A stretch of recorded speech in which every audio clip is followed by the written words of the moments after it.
In 2026, a preemptive NATO strike against Russia would represent a global black swan event, an extreme, highly improbable anomaly outside the alliance's established behavior.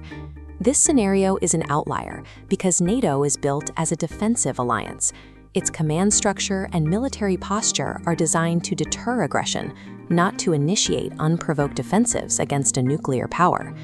The alliance's legal foundation is Article 5 of the North Atlantic Treaty, a clause that only triggers in response to an attack.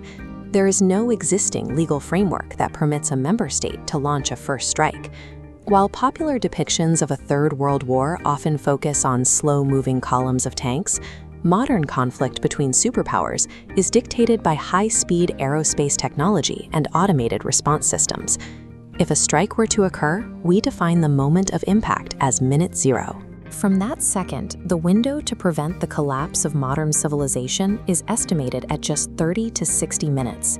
Tracking this 60-minute countdown reveals how the modern slow war model has become a relic, showing how a conventional border engagement can transition into a nuclear exchange before leadership on either side can fully verify the data. At minute 15, the NATO-Russia border transitions into an active ground zero. The primary Russian objective is the Suwałki Gap. By severing this 60-mile Polish-Lithuanian corridor, Moscow connects its mainland to Kaliningrad and isolates NATO's Baltic members. Because of their proximity to the border, Estonia, Latvia, and Lithuania would face immediate occupation attempts and heavy bombardment as the physical front line moves westward. Simultaneously, a secondary front opens in the north. The Barents Sea would become a graveyard for naval assets as both sides fight for the Arctic.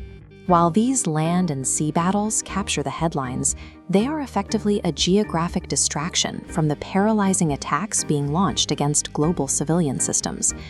By minute 15, the conflict moves beyond conventional troops. Russia's strategic deterrence relies on an asymmetric playbook targeting the foundational infrastructure of the West. Most global internet traffic relies on physical subsea cables.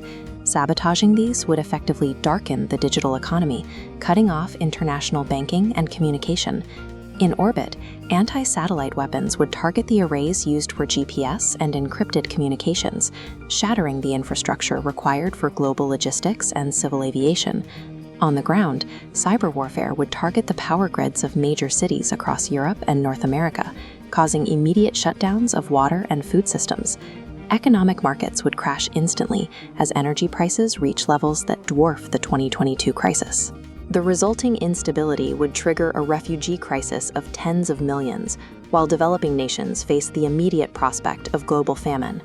Within 30 minutes, the United Nations would cease to function as a peacekeeping body, with 2 permanent Security Council members locked in a hot war. By the half-hour mark, the war is no longer confined to trenches.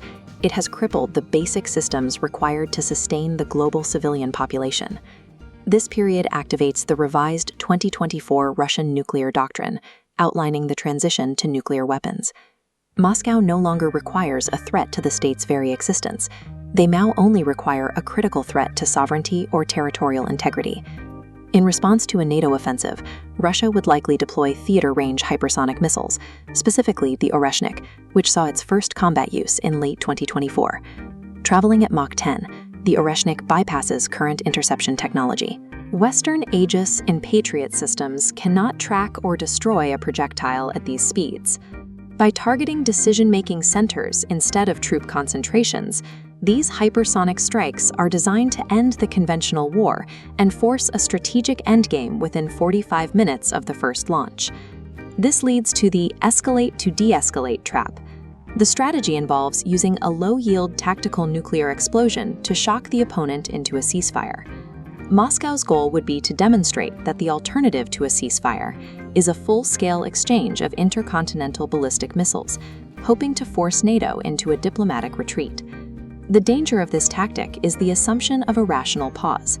If NATO retaliates with a similar strike, the nuclear threshold is effectively removed, and the conflict moves toward an automated exchange. At minute 60, the scenario reaches mutual assured destruction. The launch of over 11,000 warheads would likely trigger a nuclear winter, potentially ending modern civilization. This 60-minute countdown is exactly why a NATO first strike is so improbable. The alliance's strictly defensive framework isn't just a legal formality. It is the vital safeguard that prevents a border skirmish from escalating into human extinction.